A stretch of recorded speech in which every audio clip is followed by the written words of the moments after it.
welcome back. As I mentioned, we have Jeff Parker here. Hello, happy Friday. Happy Friday to you. And we missed you on Monday. Yeah, I was a little under the weather, but I'm back and feeling good. And good, excellent. Good to be back. Yeah, we've got some good information for the community. So of course we're moving along slowly but surely, but better to be safe than sorry at the long run. So we're doing well though, and it's nice to be able to tell you good numbers and see improvements. And yesterday, I'm going to bring up one that we saw yesterday, which was we haven't seen since back in November, December timeframe. But with regards to the numbers, I'll start off there. Had 114 positive cases, so we're dropping. Really low. Mm-hmm. So that's really, really good. Unfortunately, had 11 deaths reported from yesterday. 8 people from our normal living environment, and then also 3 in the skilled and assisted living facilities. And that's in Orange County, so that's still good. The point I was going to make is yesterday was actually 0 in deaths. And that was the first time that had seen that mark. LA County had the same thing. Really? It had 0 deaths, and I don't know if that's just a reporting issue, but the reality, it's so nice to see that number get to 0, and that hadn't happened since November, December timeframe. Yeah, that's so great. That's good. Real exciting in continuation of what we've talked about is hospitalizations and ICUs are down 213 and 49. Mm-hmm. Give an example to our residents. 10 days ago, on the Monday of last week, we were at 296 hospitalizations and 89 ICUs. So we're down 40 and almost 100 in the way of hospitalizations. Great. And that's a real good sign of where people are getting vaccinated. Mm-hmm. People are still being socially distancing and covering that. For us here in the village and the city of Laguna Woods, we have total cases of 401. That hasn't changed for over 10 days. Oh, so great. That's great. We've hit that level of staying up. We have had a few more deaths occur in the city of Laguna Woods in the whole summer. So we are up to 46 there, where we were in the 30s last week. Okay. But that's following kind of that last trend. You see that when people are in ICUs going down in those numbers, but the elderly and still in the assisted living and the skilled nursing facilities, and even in residential, but all are going in the right direction. Exactly. And so this next one that we're going to show you is the really good news with regards to where this all trends out. Mm-hmm. This is, as you know, we're in the red tier. We went to the red tier on Saturday. We now have to be in the red tier for 3 weeks minimum. And so the good news is, if you look at these numbers, that we're at 4 cases per 100,000, and that really puts you in the moderate tier eventually. And the reason they still show red is that's where we're at. But our 3 main categories there, 2.2 on positivity rate and 3.5 on the health equity rate, are all in the orange tier. Right. So that means that if we stay steady, if we can keep these numbers, no spikes because of St. Patrick's Day or spring break or anything like that, then we should have an expectation that in near that 3-week period of time, we're going to transition to the orange period. So wasn't there a period of time where we were only 2 weeks in a category, and then why is it now 3 weeks? It was, and they modified that. I think it's just the stability that they want to make sure that people are, and Orange County being one of them, and all the counties. That's why they went, if you remember, they also went to that grouping of all the counties in Southern California. The region. And that caused problems with that too. It is much better being on your own in your own county scenario, because whatever you're doing to address it. One of the things that's really helped the positivity case and addressing these is that they've made a concerted effort in all of the counties, in all reality, to get the vaccinations out to the areas that had high numbers. Okay. So they're getting that protection in, getting to our seniors. A lot of credit being thrown out there for getting seniors vaccinated. Well, congratulations to ourselves in a sense that we did such a great job getting through our vaccination clinics, getting over 9,000 of our seniors vaccinated. So over 50% of our age group of the whole community Right. And so if you take the 5,000 that are in the 65 and under, we've accomplished a great percentage. And now we realize, obviously a lot of people have gone outside of our clinic that we held and went to the county or even went to Long Beach. A number of people went there. Right. So we're trying to gather that information as best, but I would say that we've accomplished a very high percentage of our 65 plus people being vaccinated.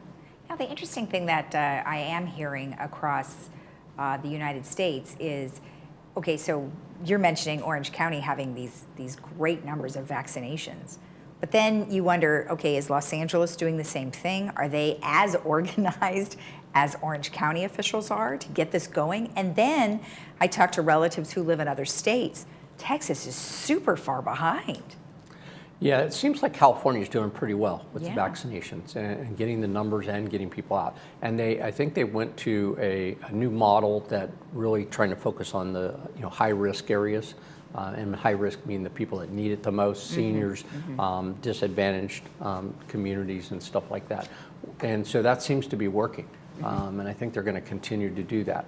One of the indications of that was we were talking to Memorial Care about Johnson & Johnson, which is the one shot. Well, they're really focusing Johnson & Johnson into these kind of communities that I talked to that are higher at risk because it's a one and done shot. Yeah. They don't have to go back. Right.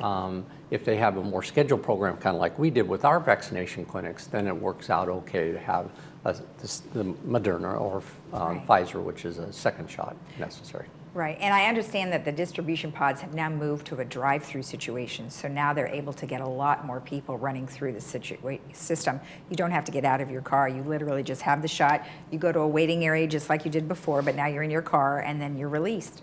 So they're able to do that many more, so that's great. And that's super positive because, like you said, you're just getting the numbers. And the more people we get vaccinated, and the closer you're going to get to the goal that I know the president has and the country has of trying to get everybody capability of getting the vaccination by May or the end of May. And wow, wouldn't that be great if we were, like they hope, everybody could be in the situation by July 4th, that you could, again, be in a situation where you can celebrate the Independence Day with your family and friends. Oh, exactly. That would be awesome. So, because, even we still have restrictions when you travel outside of the United States. For you to come back in, you still need to be tested. So there's still a lot of concern out there that you just never know. Like you said, if you're going to gather for, maybe people did for St. Patrick's Day or Easter, there's still the question. And there's still going to be those restrictions even in the interstate travel too, because of the concerns that some people have of where some states have said, hey, let's get rid of the mask program, and others being very much restrictive, like California is at this point in time. And I think there's got to be a balance there. It would be nice if there was kind of one policy, but the states are independent, and that's what you see. Right. I did want to mention that because of where we got to the point of getting everybody vaccinated, that we were kind of really focusing on getting that 9,000, we are aware of some people that didn't get their first vaccination. So, and we still have a few people that are in home that we want to take care of and get their second vaccinations and get them going.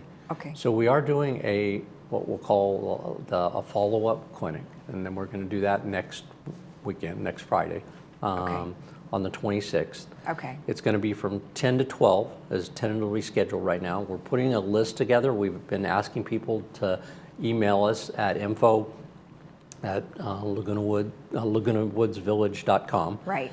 Tell us if you are interested in getting vaccine. Give us your information so that we can get that logged in with Memorial Care. If anybody sees this broadcast and is still interested, I need to get your information by 10 o'clock on Monday. Okay. And then we'll be able to get you scheduled for this makeup clinic on Friday. Okay. Right now, our numbers are pretty low in the sense that's good news. That means we've got to everybody almost. Yeah. And we have like about 250 people signed up to get their vaccinations. Okay. And these are people that don't have any. This will be the first one, and we'll have to obviously. And that has to be the age group of 65 and over, right? Still 65 and over. We haven't received any information yet with regards to moving into that under 65 group. Okay. It's still problematic with regards to managing it too, and that's working with Memorial Care. Obviously, they're critical to us being able to accomplish this. Oh, yeah. And so it's really good news. I'm glad we're able to do one more clinic and address people in the village that weren't, for whatever reason, able to get their first shot during the other clinics that we did. So again, if you haven't received your first shot and you want to, if you can get us that information by Monday at 10 o'clock, we can get you. And that's 10 a.m. or 10 p.m.? 10 a.m. 10 a.m., okay. Perfect. Thanks for saying well, that. Yeah, we want to make sure. 10 a.m. Monday morning, email to info@lagunawoodsvillage.com if you are 65 and over and you would like to be vaccinated here. So perfect. Okay, good news. Now, even better news is that based on the numbers and what you have shown us in terms of tiers, we can now actually evaluate opening certain things, obviously in a tiered way. Exactly. So perfect. So you wanted to start with some outdoor activities? Yeah. So again, there's not a lot of difference in going to the red tier. I want to make that clear. But there are a few things that we're able to do. Our hot tubs at our pools, we can reopen those, and we're doing that. Okay. Our riding program down at the riding center for boarders only, so we're able to get our riding program back up again. Okay. We haven't been doing that. We can now do, there's a good chart there, we can now do the golf carts in groups of 5 now, so we can share the golf carts and get 5 golfers to a group, where we were at 4 before. We're going to add some additional Zumba classes, and obviously the nice news is the pickleball doubles is back open, and there was no consent form. we don't need it anymore. Perfect. Now that we're into the red zone. And they can do doubles tennis too. Yes. Okay, Oh yeah, great. and that's always Good. been there. Okay.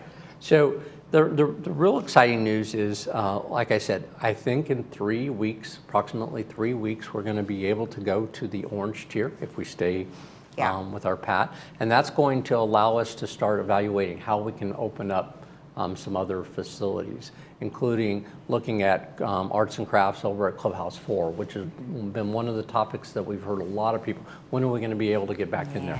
It will still be, requirements of masks, requirements of distancing, but and maybe by appointments, like we're doing just recently with manor alterations and resident services downstairs, by appointment only, so that we can segregate the times of people coming in and making sure that we have the social distancing necessary.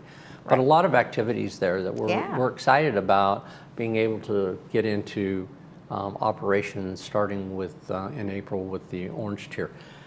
And then obviously what we want is with the vaccinations keep going, that we get from down to the next tier, the yellow tier after that, and then no tiers at all, and then we'll be back into what we'll call full operation. Somewhat normalcy. So and that's a good slide right there. That shows you. And the important thing I wanted to mention is why some people are saying, well, why aren't we? It says you can have 10% capacity. I'm going to use the gym as an example. 10% of the capacity at the gym is 5 people. So to spend the time, effort, staffing.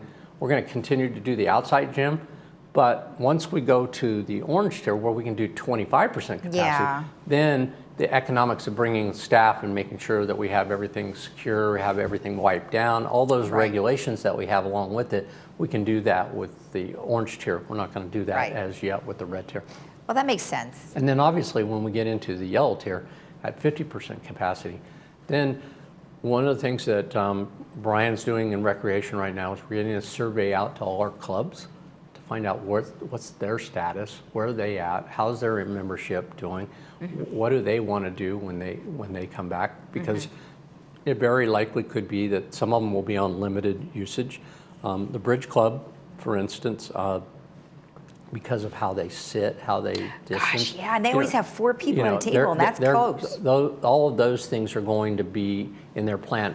We don't, we're not doing outside residents coming in. There's a lot of outside people that came in for the use of the Bridge Club. So those are the things that we're trying to find out from all the clubs, because we may open up a facility where the club can meet, but it may not be where they met before. Oh, maybe, yeah. maybe in a new location because we have Right. more capacity and we have more room. Right.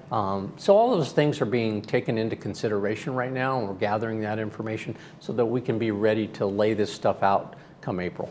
Okay, awesome. That is good stuff. Let's touch base about what's happening Sunday, March 21st. There's some good news about transportation.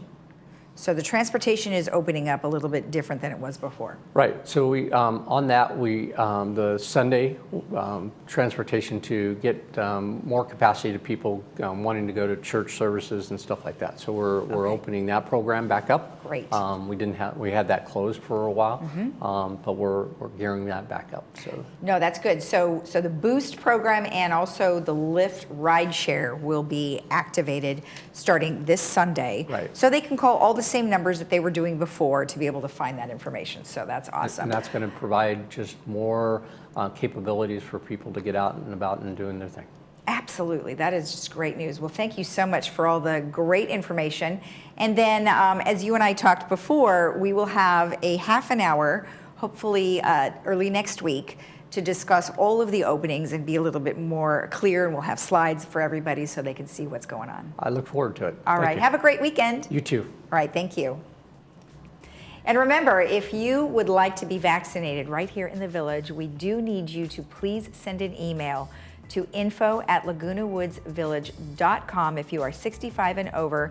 And remember, you do need to have that information in to them by 10 a.m. Monday morning. We'll be right back.